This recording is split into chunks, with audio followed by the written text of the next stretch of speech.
Hi everyone. Let's look at the DevOps process, which connects development and operations team to deliver software faster and more reliably. This process mainly involves four important parts: development team, revision control system, quality assurance team, and operations team.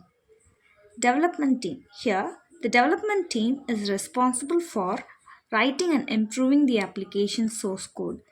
They focus on new features, fixing bugs, and ensuring that the code is efficient and maintainable. This stage includes coding, building, and integrating the applications. Next, the revision control system, which means version control.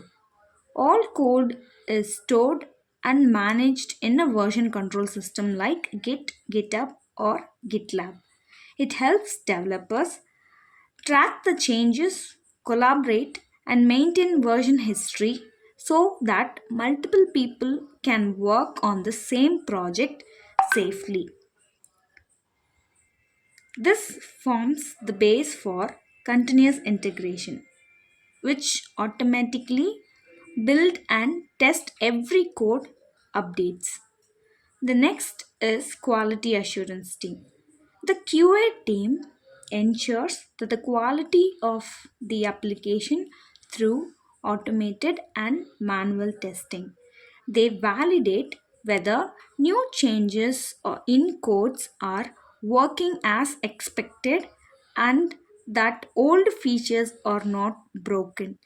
This step helps maintain stability and reliability before moving to the deployment phase. Next is operations or release management team. Once the code passes testing, the operations team takes care of deployment, monitoring, and maintenance. They use tools like Ansible, Docker, Kubernetes, and Jenkins to automate the deployment process. This stage is where continuous delivery happens, making sure each version can be released anytime with minimal effort. Next, we move on to continuous planning. The process begins with continuous planning, where the teams discuss new features, goals, and priorities. This stage focuses on collaboration between business, development, and operations to plan, release, and define what needs to be built.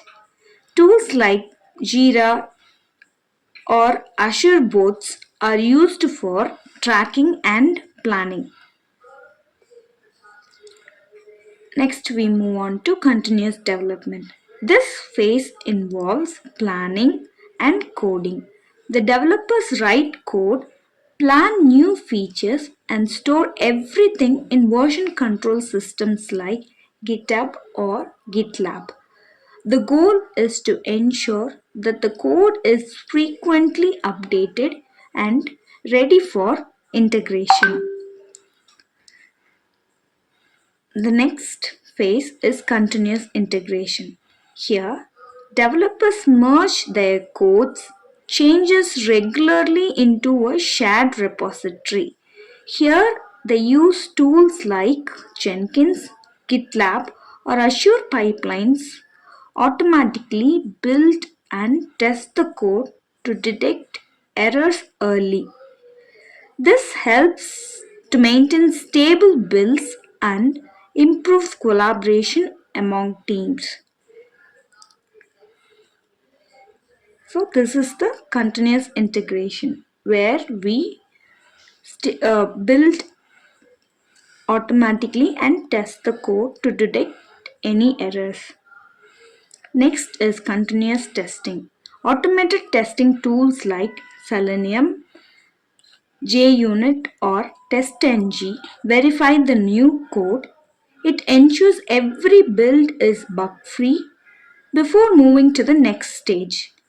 Testing happens in parallel with integration to save time and maintain the quality of the code.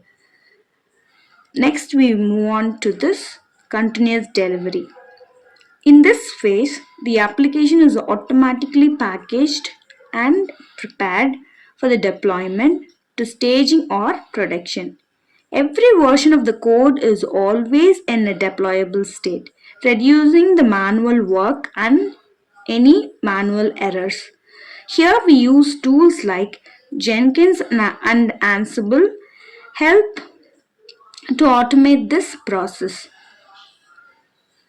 Next is continuous deployment. In this step, here it takes automation even further. The code is automatically deployed to production after passing all the tests. It allows faster release and ensure new features which reach the users quickly. Here we use tools like Docker, Kubernetes, and AWS. The next is continuous monitoring. Once the application is live, monitoring tools like there are several monitoring tools which helps to track performance and detect issues. This helps operations team identify the problems in real time and maintain system health. Continuous feedback. Feedback from users and monitoring tools is collected to understand how the system performs in real environments. Here, the feedback helps teams to improve future releases and plan new updates in codes. Like it will restart the DevOps cycle. So, in conclusion, the DevOps process is a continuous loop from development to feedback, ensuring smooth collaboration, faster releases, and higher quality software. In short, it is all about automation, integration, and continuous improvement throughout the software lifecycle. Thank you.